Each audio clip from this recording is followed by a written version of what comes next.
Party office के बतावे। अरे लाल झंडे का सरकार पश्चिम बंगाल में किसी माँ का लाल का हिम्मत नहीं था मेरे घर का बहू बेटियों की तरफ आंख उठा के देखने का। তাই হাত ধরেছি আমরা তৃণমূলকে হারাতে বিজেপিকে হারাতে সবার সাথে আমরা হাত ধরেছি আর হাত ধরে আমরা ঠিক করেছি এদেরকে বিদায় জানাতেই হবে, কোনো উপায় নেই। আর যারা প্রতিদিন গোটা দেশের মাটিতে মেয়েদের সম্মান হানি করছে, তাদের কাজের জায়গা শেষ করে দিচ্ছে, যারা প্রতিদিন বেকার ছেলেদেরকে ঘুষের বাজারে নাম লেখাতে বাধ্য করছে, যারা প্রতি বছর এই গোটা ভারতবর্ষে 1 লাখের বেশি লোক যারা সুইসাইডের পথ বেছে নিচ্ছে, আর যারা এই তৃণমূল বিজেপির নেতা মন্ত্রীরা যারা চুনাপুটি 2 पैसा ফুটো মস্তান, ये लोग इन लोगों का शेर है। এরা এদের বীর, এরা এদের কামার ছেলে, एरा इधर संपत। तो गंगा नाली में भी तो खूबसूरती नजर आता है, बस देखने के लिए सुअर का नजर जरूरी होता है। अगर तृणमूल बीजेपी नजरটা যদি সুअরের হয় তাহলে আমরা তা কিছু বলতে পারি না। কিন্তু আপনাদের কাছে আমাদের আবেদন কি চাইছি আমরা? আমরা চাইছি আমাদের হাতে একটা কাজ। আমরা কেউ এই পশ্চিমবঙ্গে বেকার ছাত্র যুবরা আমাদের মায়েরা আমরা কেউ টুকরো রুটিতে বেঁচে থাকতে চাই না। আমরা একটা গোটা রুটি দাবি করছি আর সেই রুটিটাকে নিজেরা রোজগার করতে পারি তার জায়গা চাইছি। পশ্চিমবঙ্গের বেকার ছাত্র যুবরা আমরা কি চাইছি? আমরা চাইছি মাথা উঁচু করে বাঁচতে। না আমরা গরু পাচার করতে চাই না, আমরা লোহা পাচার করতে চাই না, আমরা মাটি পাচার বালি পাচার করতে চাই না, আমরা লটারি কিনে নিজেদের ভাগ্য পরিবর্তন করতে চাই না।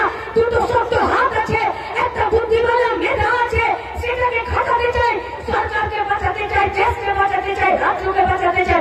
পারবে দিতে? পারছো না দিতে।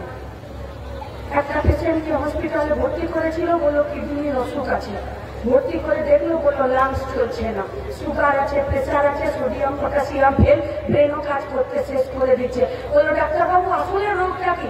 ডাক্তারবাবু বললেন পেশেন্টটা মাল্টি অর্গান ফেল করে গেছে, পেশেন্ট কোমাতে চলে যাবে। তৃণমূল কংগ্রেসেরও মাল্টি অর্গান ফেল করে গেছে, এ সরকার কোমাতে চলে গেছে।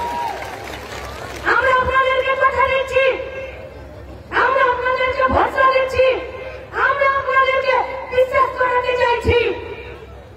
মুর্শিদাবাদে শুরু করুন মুর্তজা হোসেন, অধীর রঞ্জন চৌধুরী, মোহাম্মদ সেলিম।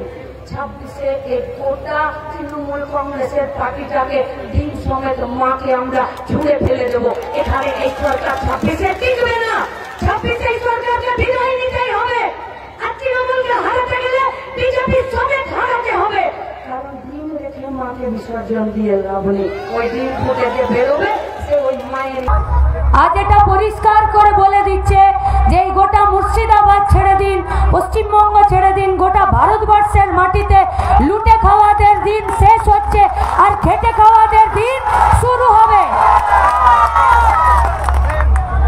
আর শুরুটা হচ্ছে মুর্শিদাবাদ থেকে।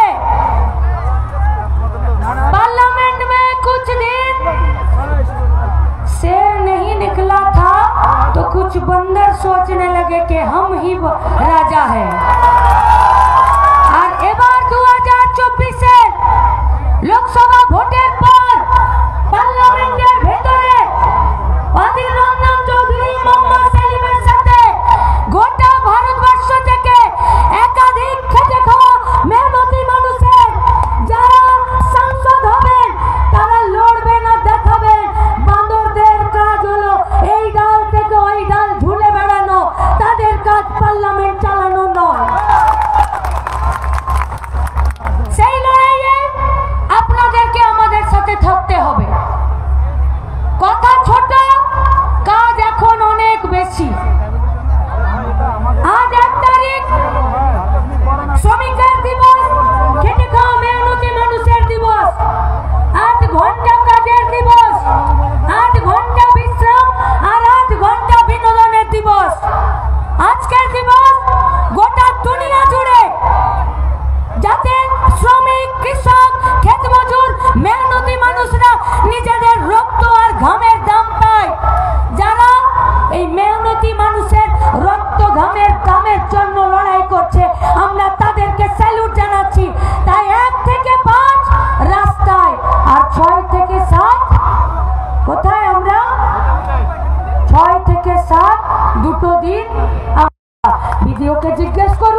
ভাগন আমরা রোধ করে দেব।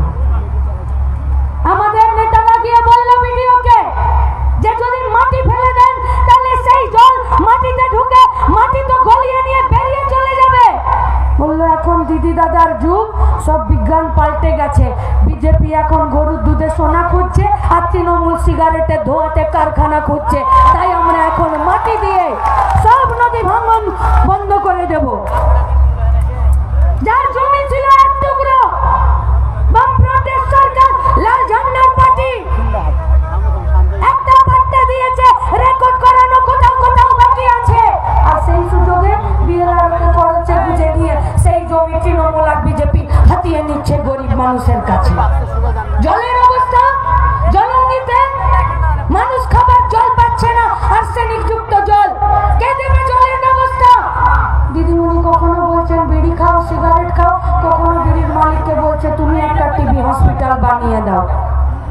জলের ব্যবস্থা কে করবে? শুধুমাত্র তারাই পশ্চিমবঙ্গে চাকরি পাবে।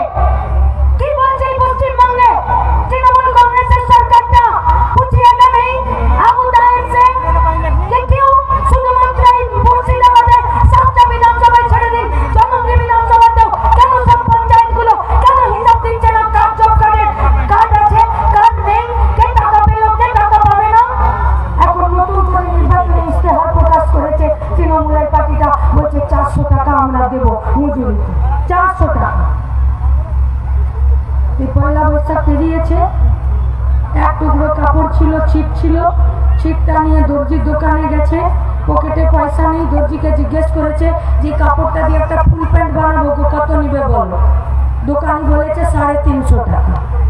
বলছে আর যদি জাঙ্গিয়া বানাই তাহলে কত নেবে বলো? বললো 35 টাকা। বললো পকেটে তো পয়সা নেই, তুমি এক কাজ করো, জাঙ্গিয়ায় বানিয়ে দাও, শুধুমাত্র ঝুলটা পা অব্দি করে দাও। চালাকিতে কখনো রাজ্য চলবে? চালাকিতে কখনো দেশ চলবে? মিথ্যে কথায় কখনো বিধানসভা পার্লামেন্ট চলে? চলে না। মিথ্যে কথায় ঝুড়ি বন্যা বইয়ে নিচ্ছে, প্রতিদিন মিথ্যে প্রতিশ্রুতি দিচ্ছে। কি বলছে? পশ্চিমবঙ্গের মায়েদের জন্য হাতে 1000 টাকা ছেলে পরিযায়ী শ্রমিক হয়ে বাইরের রাজ্যে পড়ে থাকবে। আমার বন্ধু, আমার কমরেড আজকে গাড়িতে আস্তে আস্তে বলছে লাস্ট 3 মাসে শুধুমাত্র মুর্শিদাবাদ পশ্চিমবঙ্গ থেকে 26টা ছেলে যারা বাইরের রাজ্যে কাজ করতে গিয়ে মরে গেছে। আমাদের কাজ হয়েছে প্রতিদিন ডেড বডি আমাদের রাজ্যে ফেরত নিয়ে আসা। জিজ্ঞেস করতে চাইছি বেকার ছেলে মেয়েদেরকে, ছাত্র যুবদেরকে, কি চাইছি আমরা? যদি মাথা উঁচু করে বেঁচে থাকতে চাইছি তাহলে সৎ পথে গায়ে গোতর খাটানোর জন্য একটা জায়গা আমাদেরকে পেতে হবে। কে দেবে?